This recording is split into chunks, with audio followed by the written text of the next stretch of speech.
NEET student, welcome welcome welcome welcome back to NEET biology classes. तो सबसे पहले आप सभी स्टूडेंट की पढ़ाई कैसी चल रही है? बेशक अच्छी तो चल रही होगी। आप मतलब खुद को पूछो, खुद को ये सवाल करो कि मेरी पढ़ाई कैसी चल रही है। अभी मेरे पास नीट में कितना समय बचा है और मैं क्या कर रही हूँ, क्या कर रहा हूँ।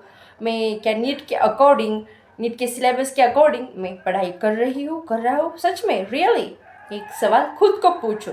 मतलब ये सवाल आगे से जब आता है तो बहुत बुरा लगता है कि अरे भाई, हम तो पढ़ रहे फिर भी हमें सवाल किए जा रहे हैं। मतलब जब आपके पेरेंट्स या फिर आपके टीचर्स हुए या फिर आपके फ्रेंड्स या फिर आपके रिलेटिव्स, मेन पॉइंट, हाँ, तो आपको पूछ रहे होंगे कि आप बेटा आपकी पढ़ाई कैसी चल रही, तो बहुत ज़्यादा दुख पहुँचेगा क्योंकि आप पढ़े थे कुछ नहीं जा रहे, बस नीट के बारे में सोच रहे हो कि नीट की एग्ज़ाम हम देने वाले हैं, हम नीट के एस्पिरेंट्स हैं।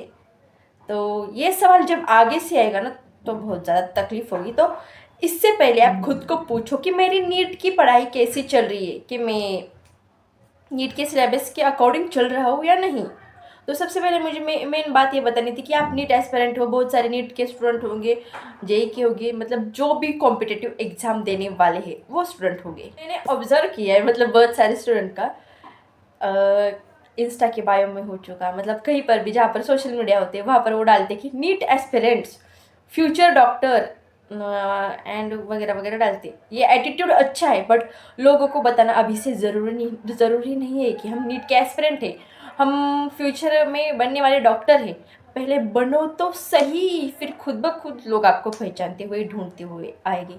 ये ज़रूरी नहीं कि आप ये बायो में डालो कि NEET aspirant, class 11th, class 12th, future doctor and वो स्टेटोस्कोप लगाते हैं कोई कोई बायो में। अरे आप अभी नीट के एस्पिरेंट हो, अभी आप तैयारी के जोन में रहना चाहिए, ना कि सोशल मीडिया के टोन में। मतलब कि जो सोशल मीडिया जैसे चल रही है वैसे ही हम भागेंगे। आपको सिर्फ पढ़ाई से लेना देना होना चाहिए, ना कि मतलब बायो वगैरह जो भी कुछ, मतलब इंस्टा के बायो के बारे में बोल रही हूँ मैं। मतलब बहुत सारे स्टूडेंट को मैंने ऑब्जर्व किया है। आप शिद्दत से, मेहनत से पढ़ाई करो पहले, फिर इंस्टा का बायो देखना। आप एमबीबीएस में हो गए जाओगे ना, जिस भी डॉक्टर में, मैं बोल रही हूँ एमबीबीएस ही, अच्छा ऐसा नहीं, बीएमएस है, बीएचएमएस है, डेंटिस्ट है, अभी सारे कोर्सेज को मतलब प्राधान्य मिल चुका है। तो आप जिस भी कोर्स में गए, अभी 11 12 अच्छे से ख़त्म करो। बोर्ड्स देने होंगे, जो 12 के फ्रेशर स्टूडेंट है, जो रिपीटर है, उन्हें तो ज़्यादा ही सीरियस होना पड़ेगा क्योंकि अगली बार आपको रिपीट करने का चांस मिलेगा या नहीं पता नहीं। तो अभी आपको जो समय मिल रहा है ना, उसकी पूरी पूरी तरीके से मतलब उस समय को यूटिलाइज करना है, सीखो। एंड मेन बात मुझे ये कहनी थी कि इंस्टा का बायो वैसे मत लगाओ।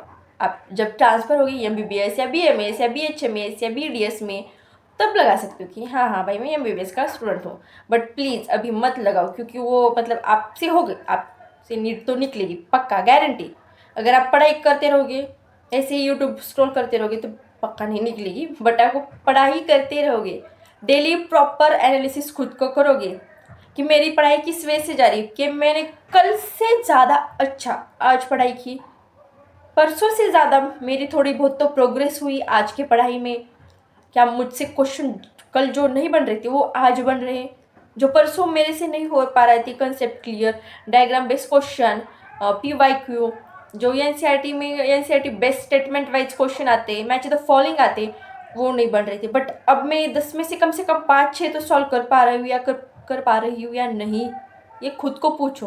तब आपकी प्रिपरेशन बहुत ज़्यादा अच्छी चल रही है, ऐसा मान सकते हैं। बट अगर आप ये सोच रहे हो कि नहीं मैं तो नीट का स्टूडेंट, बस कहने के लिए नीट का स्टूडेंट, हर कोई मतलब जिसे कोई कुछ नहीं आता, बस 11th 12th में साइंस चूज़ किया इसके लिए वो भी नीट का फॉर्म भरते। सीरियसली मैंने ऐसे भी स्टूडेंट देखे हैं। अगर आपको लगता है कि ये क्या ज्ञान बांट रही है, ये कौन है, खुद स्टूडेंट दिख रही है, जी बिल्कुल मैं भी एक स्टूडेंट हूँ। बट मैं 21 ईयर्स ओल्ड, मतलब मुझे नीट का एक्सपीरियंस आपसे ज़्यादा 3-4 साल ज़्यादा है। मैंने भी दी थी नीट की एग्ज़ाम, किसी कारण वजह से lockdown, 11th 12th full on lockdown था, हमें ऑनलाइन क्लासेस का थोड़ा सा भी एक्सपीरियंस नहीं था। अब आ चुका है, मतलब ऑनलाइन क्लासेस को कैसे हैंडल करते हैं, कैसे डील करते हैं, सेल्फ स्टडी फिर कैसे करनी है, उस नोट्स को कैसे रिवीजन करने। बट हमारी 12th हो गई थी ना, 12th नहीं 10th हो गई थी ना, अभी 10th हो चुकी है। तो मार्च में हमारी 10th हो गई थी और मार्च के एंडिंग में लॉकडाउन पड़ा था। तो पूरा का पूरा 11th लॉकडाउन में। और जैसे जैसे 12th आने लगी थी तो थोड़ा नहीं 11th के एंडिंग में लॉकडाउन थोड़ा बहुत मतलब ओपन हो चुका था, बट फिर बड़ा वाला लॉकडाउन पड़ गया। मतलब 11th के दिसंबर जनवरी में हम कॉलेज जाते थे, मतलब 11th के लिए मैं जाती थी अपने कॉलेज में। और फिर जब 12th आना मतलब 12th का सिलेबस हमें जैसे जैसे पता चलने लगा और हमें बताया सर जी ने मैडम जी ने कि अभी 12th है, सीरियस हो जाओ, बोर्ड्स भी देने हैं आपको, नीट की एग्ज़ाम भी देनी है। तभी अचानक से लॉकडाउन पड़ा। और लॉकडाउन पड़ा तो मुझे लगा कि नहीं 2-3 बाद तो खुलेगा, बट नहीं। मैं मार्च के एंडिंग में अपने शहर आई थी कॉलेज के लिए, बट जब मुझे लगा था कि अप्रैल नहीं जून जुलाई तक तो कॉलेज शुरू होगा। मतलब मेरी 12th जैसे हमारे स्कूल टाइम जून में शुरू होती थी, वैसे 12th शुरू होगी जून जुलाई से, बट वैसा नहीं हुआ। नवंबर दिसंबर तक लॉकडाउन था। फिर जनवरी फरवरी में जब अपने बोर्ड्स का मूवमेंट आया तभी लॉकडाउन शुरू हुआ था। और बोर्ड्स में मतलब हम 11th-12th पूरा ऑनलाइन किया था और डायरेक्ट हम ऑफलाइन मोड में बोर्ड्स देने गए थे। तो उस समय मतलब पैनिक सिचुएशन एंड मतलब कैसे चीज़ों को हैंडल करना है नीट जैसे एग्ज़ाम को वो समझना है। बट इतना ज़्यादा एक्सपीरियंस हुआ था मुझे उस समय अब यूट्यूब की वीडियो की वजह से, मतलब ऑफलाइन टीचर्स को मिलने की वजह से। एंड बोलते हैं ना यूट्यूब काम की चीज़ नहीं है रियली, मतलब उस समय यूट्यूब ही ऐसा था लॉकडाउन के समय जो हमें सिखाता था। बट हमने क्या मतलब न्यू होते मोबाइल आता है हमारे पास तो कुछ चीज़ों के बारे में हैंडल नहीं कर सकती, क्योंकि हमारे पास 10th के समय तक मोबाइल का कुछ भी मालूम नहीं था सीरियसली। मतलब ओनली व्हाट्सएप का स्टेटस वगैरह जो घर वाले को मोबाइल में, हमारे पास मोबाइल नहीं था। बस 11th-12th में आगे ऑनलाइन क्लासेस के लिए वो भी मोबाइल आ चुका था, बट कैसे चीज़ों को हैंडल करना है वो सब कुछ पता नहीं था। मतलब कितनी देर मुझे लगता था कि मैं 6-7 घंटे ऑनलाइन लेक्चर कर रही हूँ, सेल्फ स्टडी के लिए टाइम कब दोगी? अरे 6-7 घंटे ऑनलाइन लेक्चर या ऑफलाइन लेक्चर होते ही है 11th-12th में, अब 10th में भी होते, बट ऑनलाइन ऐसे करते समय मुझे लगता कि ये तो बहुत ज़्यादा हो रहा है, मतलब लेक्चर तो बहुत ज़्यादा। छोड़ो बाकी का सारा, बट मुझे एक्सपीरियंस है और मुझे मैं बीएससी एमएससी करने वाली हूँ। मतलब बीएससी मेरी ख़त्म होने वाली है, आगे एमएससी करूँगी मैं और मुझे बायोलॉजी का लेक्चरर बनना है। ऐसा नहीं है कि कोई भी मुंह उठा के आता है यूट्यूब पर बड़बड़ बड़बड़ बड़ करके जाता है जिसे कोई कुछ आता नहीं। मैं अपने कॉलेज में लेक्चरर बनने के लिए ही अपनी मैडम से सर से पूछती हूँ कैसे करते हैं, कैसे चीज़ों को हैंडल करते हैं, कैसे कैसे स्टूडेंट को हैंडल करना चाहिए। अभी मेरी बीएससी ख़त्म होने वाली है, बट अभी से मुझे एक्साइटमेंट है लेक्चरर बनने के लिए। आगे मैं एमएससी भी करूँगी तो वो तो आगे का है। बट आपको पढ़ाई कैसे करनी है मैंने बताया ना, आपको डेली के डेली खुद को एनालिसिस करना है। Easy chapter, moderate chapter, hard chapter की लिस्ट बना और सबसे पहले उसे एनालिसिस करो। अभी समय है आपके पास, अभी अक्टूबर आने वाला है, नवंबर दिसंबर।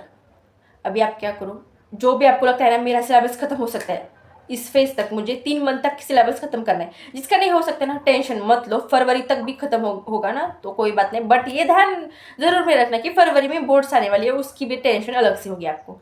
तो जितना हो सके उतना दिसंबर तक ही, सॉरी फरवरी, हाँ फरवरी में आएंगे बोर्ड्स, हाँ दिसंबर तक आप नीट का सिलेबस कवर करने की कोशिश करो। और देन उसके बाद रिवीजन आपको क्या करना है, आपको जो आप चैप्टर परफेक्ट लगते हैं आपके 70% 80% हुए ऐसा लगता है आपको, तो सबसे पहले उसे कवर करने की कोशिश करो, उसे 100% परफेक्ट करने की कोशिश करो। फिर मॉडरेट लेवल पे आ जाओ और देन हार्ड टॉपिक में सब करने की ज़रूरत नहीं। सब सिलेबस जो जो जो हाई लेवल के टॉपर होते हैं उनका होता होगा, ऐसा मैं बोल रही हूँ, उनका भी होता है कि नहीं मुझे पता नहीं। आपको क्या करना है, ईजी चैप्टर सब फिनिश करो, देन उसके बाद क्या करो, मॉडरेट चैप्टर है ना वो करने की कोशिश करो। हार्ड में से आपको लगता है कि हार्ड में से भी इजी ढूंढो और वो चैप्टर फिनिश करो। फिर उसकी एमसीक्यू प्रैक्टिस डेली के डेली करना, रिवीजन डेली के डेली करना, and main important PYQ analysis करना। पीवाईक्यू को मतलब सॉल्व करने के नहीं, पीवाईक्यू का आंसर ढूंढ के वो रट्टा मारने का नहीं। पीवाईक्यू में कौन सी कंसेप्ट दी है और इसके अकॉर्डिंग क्या कंसेप्ट क्लियर हो सकती है और क्या कंसेप्ट बन सकती है अगले क्वेश्चन के लिए। सिर्फ पीवाईक्यू को रट के नहीं जाना है, उसकी कंसेप्ट आपको एनालिसिस करनी है, खुद को एनालिसिस करना सीखो। मेन इंपॉर्टेंट इसमें चीज़ क्या है कि आपको सिलेबस पता है, सब मालूम है। अभी तैयारी भी कैसे करते पता होगा कि आप 12th के एंडिंग में आ रहे हो तो नीट में क्या क्या लगता है, क्या इंपॉर्टेंट चीज़ें आपके क्लासेस में मॉड्यूल डीपीपी जो भी देते हैं वो उसे सॉल्व करने की कोशिश करो। बट सबसे पहले प्रेफरेंस या एनसीईआरटी को ही देना। तो पढ़ते रहिए, अच्छे तरीके से पढ़ते रहिए। मिलते हैं नेक्स्ट वीडियो में, bye bye, take care, all the very very very very very best.